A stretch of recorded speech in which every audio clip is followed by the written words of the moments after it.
नमस्कार, मी मधुरिमा. Career up या अकॅडमीमध्ये आपणा सर्वांचे स्वागत. आजच्या सेशनमध्ये आपण बघणार आहोत की सोलापूर युनिव्हर्सिटीचे जे काही फॉर्म सुटलेले आहेत, पेट संदर्भात जे काही फॉर्म सुटलेले आहेत, तर त्याचा सिलेबस कसा असणार आहे. ऑब्वियसली सब्जेक्टिव्ह तर तुमचा एक सिलेबस असणारच आहे. फॉर एक्झाम्पल मी असं कन्सिडर केलं की बॉटनीची तुम्ही पेट एक्झाम देत आहात, तर बॉटनीचा पेपर तर तुम्हाला असणारच आहे सब्जेक्टिव्ह.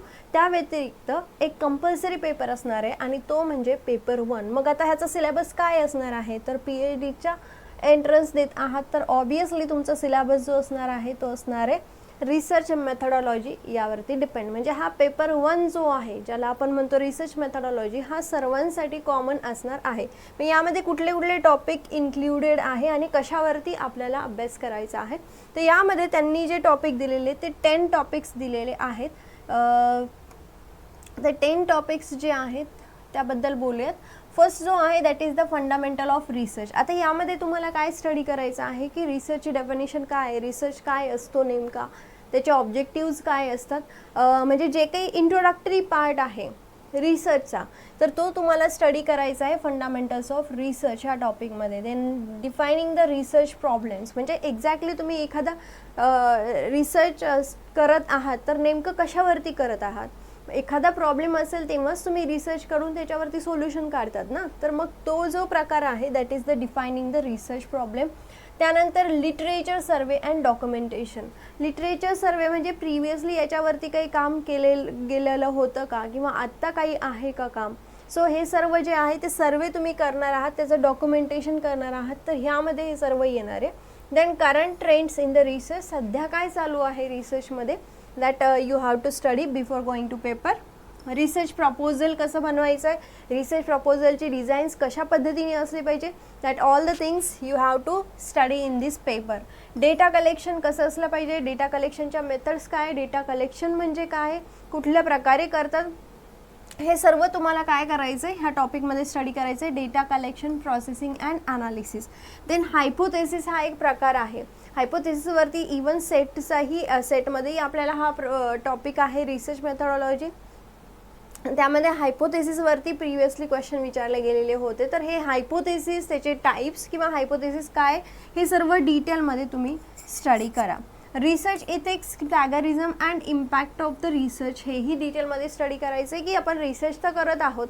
फॉर एक्झाम्पल रिसर्च झालेला आहे, आता तुम्ही रायटिंग करत आहात, तर रायटिंगमध्ये काय असू शकतं, प्लॅगरिझम नसायला पाहिजे, किंवा रिसर्चचे काय इथिक्स आहे हे आपल्याला अगोदर माहिती असणं गरजेचं आहे, तर ते तुम्हाला स्टडी करायचं आहे. Application of ICT in the research, information and communication technology, ह्याचं काय इम्पॉर्टन्स आहे रिसर्चमध्ये, तर ते तुम्हाला ह्या टॉपिकमध्ये स्टडी करायचं आहे. And then last one is the funding agencies and research grants. अशा कुठल्या फंडिंग एजन्सीज आहेत ज्या रिसर्चसाठी फंड प्रोव्हाइड करतात किंवा ग्रँट प्रोव्हाइड करतात, हे सगळं जे आहे ते तुम्हाला लास्ट टॉपिक. म्हणजे असे टोटल रिसर्च मेथडॉलॉजी हा जो फर्स्ट पेपर आहे त्यामध्ये हे 3 इम्पॉर्टंट टॉपिक्स दिलेले आहेत, त्याच्या अंडर सब टॉपिक्स, आणि मग तुम्हाला तो स्टडी करायचा आहे.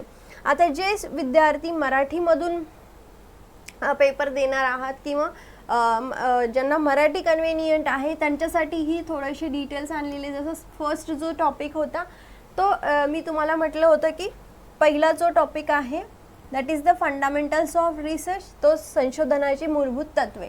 मग पहिल्यांदाच आपल्याला माहिती पाहिजे संशोधनाचा अर्थ काय, त्याचे उद्दिष्टे काय, त्याचे प्रकार काय आहे संशोधनाचे. देन संशोधन समस्या काय आहे, संभाषित करणे, संशोधन प्रक्रिया आणि संशोधन प्रक्रियेतील पायऱ्या, हे सगळं आपल्याला ह्या पहिल्या पार्टमध्ये स्टडी करायचं आहे.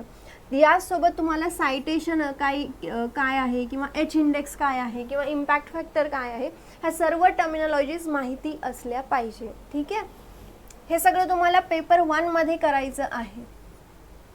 पेपर 1 मध्ये फर्स्ट टॉपिक. सेकंड टॉपिक संशोधन समस्येची व्याख्या, म्हणजे संशोधन काय आहे किंवा संशोधनाची आवश्यकता काय आहे, तर हे सगळं जे आहे ते संशोधन समस्येची व्याख्यामध्ये तुम्हाला स्टडी करायचं आहे. थर्ड टॉपिक जो असणार आहे दॅट इज साहित्य सर्वेक्षण आणि दस्तऐवजीकरण, म्हणजे डॉक्युमेंटेशन तुम्ही कशा पद्धतीने करणार. आणि मग त्याचं साहित्य सर्वेक्षणाच्या पद्धती, जसं मी तुम्हाला म्हटलं होतं की ह्याचे वेगवेगळे प्रकार आहे. डेटा कलेक्शन कुठल्या पद्धतीने तुम्ही करत आहात, किंवा लिटरेचर सर्वे तुम्ही कशा पद्धतीने करत आहात, तर त्यालाच आपण मराठीमध्ये म्हणतो साहित्य सर्वेक्षणाच्या पद्धती. तर हे तुम्ही एकदा बघून जा. संशोधन वर्तमानातील कल म्हणजे ट्रेंड्स काय आहे, आत्ता काय चालू आहे संशोधनामध्ये, that you have to study. संशोधन प्रस्ताव आणि आराखडा. संशोधन प्रस्ताव आणि आराखड्याचा अर्थ आणि गरज. संशोधन प्रस्ताव कशा पद्धतीने लिहायचा, म्हणजे एखादा रिसर्च तुम्ही लिहितायत, म्हणजे त्याला मी थोडक्यात म्हणू शकते की हायपोथेसिस.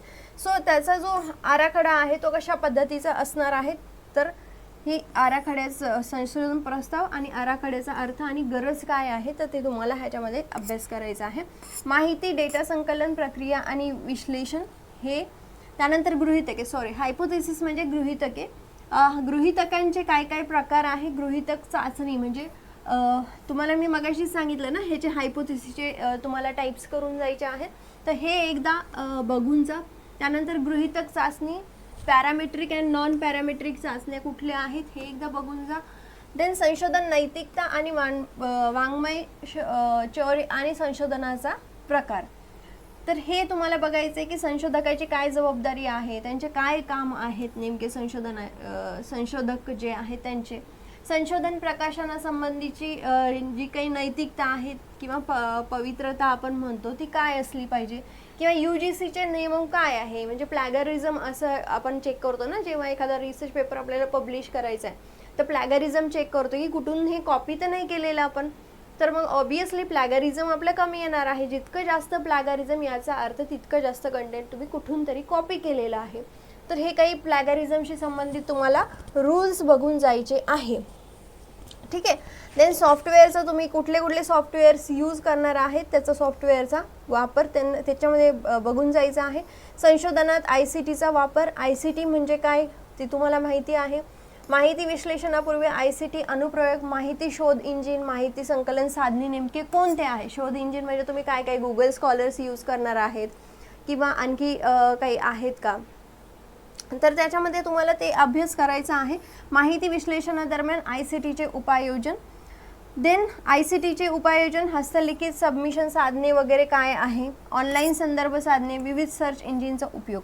संशोधन निधी संस्था आणि संशोधन अनुदान म्हणजे DST असेल, DBT असेल, AICTE असेल, UGC, ICSSR असेल, CSIR असेल, ICMR, आयुष आणि DRDO ह्या सगळ्या विविध संस्था ज्या आहेत त्या आपण एखादा प्रस्ताव दिला की आम्हाला हा अशा पद्धतीचा रिसर्च करायचा आहे तर ते फंड प्रोव्हाइड करतात. म्हणजे आपण प्रपोजल दिलं तर ते फंड प्रोव्हाइड करण्याचं काम करतात.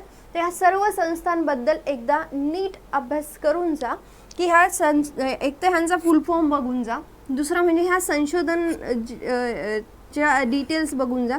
ही DBT संस्था नेमकं कोणासाठी काम करते, AICTE नेमकं कोणत्या रिसर्चमध्ये काम करते, किंवा UGC कुठल्या कुठल्या पद्धतीचं संशोधनाचे अनुदान किंवा निधी प्रोव्हाइड करतात, किंवा त्यांच्या कुठल्या स्कीम्स आहेत, तर हे एकदा तुम्ही बघून जा. जसं DST स्पेशल वुमेन स्कीम आहे, वुमनसाठी स्पेसिफिक स्कीम आहे, किंवा ह्यांचे काय काय फुल फॉर्म्स आहेत, हे सर्व तुम्हाला बघून जायचं आहे. पेपर 1 सगळ्यांसाठी कॉमन असणार आहे. पेपर 2 जो आहे तो ऑब्वियसली सब्जेक्टिव्ह असणार आहे. ठीक आहे. So that is all about this syllabus. हा अशा पद्धतीचा तुमचा सिलेबस असणार आहे. पेपरचा पॅटर्न काय असणार आहे that we have to going to study in my next session. So thank you so much. आणि तुम्हाला जर माझा हा व्हिडिओ आवडला असेल तर नक्कीच लाईक, शेअर आणि सबस्क्राईब करा. आणि ऑब्वियसली तुमचे आणखी काही सजेशन असेल तर प्लीज कमेंट बॉक्समध्ये टाका की मॅम तुम्ही याच्यावरती व्हिडिओ बनवा, याच्यावरती व्हिडिओ बनवा. नक्कीच आपण त्याच्यावरती वर्कआउट करूया. So thank you.